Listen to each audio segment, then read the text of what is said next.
अलैक्म जी, अहमद शेख आप लोगों के साथ। और एक फंडामेंटल रिलेटेड कुछ दोस्तों के मैसेजेस आ रहे थे कि आप कुछ ऐसी वीडियो बनाएं जिससे आइडिया हो जाए कि फंडामेंटल किस तरीके से एनालाइज करना चाहिए।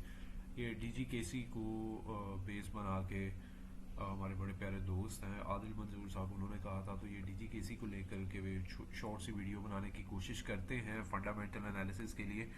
सबसे पहले इसका जो कैपिटल है, कैपिटल एंड रिजर्व्स हैं, वो आपके सामने हैं। ये मोस्टली अनचेंज रहते हैं अनलेस के इसमें कोई स्पेशल जैसे ये राइट इशू है या बोनस इशू है। वो बोनस इशू का भी खैर इस पे नहीं, वो नीचे रिजर्व्स पे इम्पैक्ट आता है, उसको ये वहाँ से ये रोटेट करवा लेते हैं कैपिटल में। तो मोस्टली कैपिटल इम्प्रूवमेंट आएगी या तो फर्दर इंजेक्ट किया जाए कंपनी की तरफ से, अपना इन्वेस्टमेंट बढ़ाई जाए, या फिर ये राइट इशू वगैरह करके तो अपना कैपिटल इंक्रीज किया जाए। लेकिन क्योंकि ये डीजी केसी ने अभी रिसेंटली ऐसी कोई एक्टिविटी नहीं की, तो ये दोनों सूरतों में, ये पिछले साल 2023 में जून 2023 में और दिसंबर 2023 में, तो ये दोनों का आप अमाउंट देख रहे हैं कि सेम है। इसी तरह आपके रेवेन्यू रिजर्व्स है। रेवेन्यू रिजर्व्स का मतलब ये होता है जी कि आपके जो प्रॉफिट्स, जब से कंपनी एक बिजनेस अपना ऑपरेट कर रही है, तो जितने प्रॉफिट्स उसने अनडिस्ट्रीब्यूटेड रखे हैं, जो डिविडेंड में या बोनस में या किसी तरह से पे आउट नहीं किए, और वो सारे इसमें एज इट इज शो होते रहते हैं। और ये इस वक्त अमाउंट है 38 मिलियन के अराउंड। जो जून 2023 है उसमें 37 मिलियन थी, तो थोड़ा सा इसका मतलब है कि इस हाफ ईयर में थोड़ा सा प्रॉफिट हुआ है। बहुत हैवी नहीं है लेकिन प्रॉफिट हुआ है, जिस वजह से ये इंक्रीज हो गया। तो अदर रिजर्व्स भी आ रहे होते हैं। खैर ये डिफरेंट कैटेगरीज, हर कंपनी का थोड़ा थोड़ा इसमें कैटेगराइज करने में भी थोड़ा सा फर्क होता है। ये नॉन करंट लाइबिलिटीज बहुत इंपॉर्टेंट रोल प्ले करती हैं इसमें। ये जैसे लॉन्ग टर्म फाइनेंसिंग है, तो ये इंस्टीट्यूशन से जो फाइनेंसिंग ली गई है, ये वो अमाउंट है पिछले साल से इस साल में इंक्रीज हुई है। इसका मतलब ये है कि इनके पास कैश फ्लो की शॉर्टेज थी, जिस वजह से इन्होंने ये फर्दर फाइनेंसिंग ली है। और ये एक नेगेटिव फैक्टर है। इसका मतलब है कि इनको दोबारा से वो 24% 25% जो इंटरेस्ट रेट है काइबर प्लस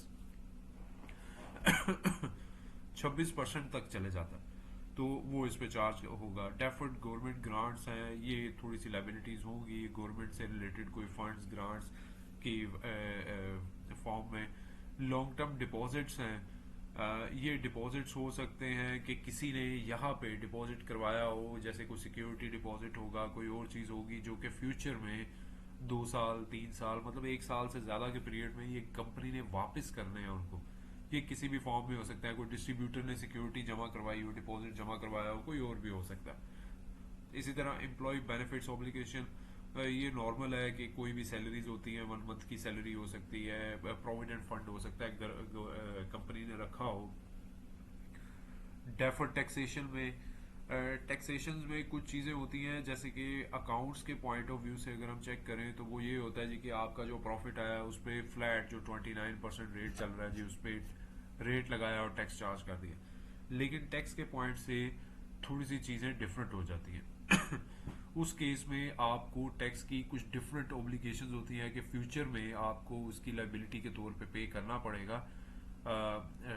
टैक्स में अभी फौरी तौर पे कर रहे हैं, लेकिन अकाउंट्स के पॉइंट से आप फ्यूचर में कहीं जाके कोई 1 साल 2 साल के बाद 3 साल के बाद आपको ये लाइबिलिटी पे करनी पड़ेगी, तो उसको एक अकाउंट्स में इंटरनेशनल अकाउंटिंग स्टैंडर्ड के अकॉर्डिंग डेफर्ड टैक्सेशन में डिक्लेयर कर देना पड़ता है। इसी तरह आपके करंट लाइबिलिटीज हैं। करंट लाइबिलिटीज में ट्रेड एंड अदर पेएबल्स हैं, ये तो रूटीन की चीजें हैं, जो सप्लायर्स वगैरह की पेमेंट्स होती हैं। शॉर्ट टर्म बोरोविंग्स भी, वो ये जो लॉन्ग टर्म लोन्स फाइनेंसिंग होती है, इसका कुछ पोर्शन 1 साल के अंदर जो अक्रू होता है, पेएबल होता है, वो यहाँ पे आ जाता है। इसी तरह अनक्लेम डिविडेंड, वो खैर आपके जो अभी किसी ने क्लेम नहीं किए।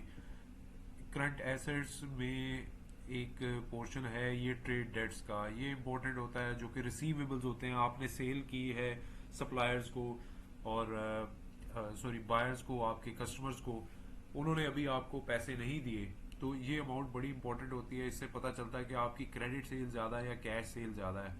और अगर ये अमाउंट बढ़ती चली जा रही है तो इसका मतलब है कि आपका बिजनेस कोई खास अच्छा मॉडल है नहीं। इसी तरह से लोन फाइनेंसिंग है, डिपॉजिट्स हैं, प्री पेमेंट्स हैं, ये खैर आपकी छोटी छोटी पेमेंट्स होती हैं, ये बहुत ज़्यादा अमाउंट्स नहीं होती। इसी तरह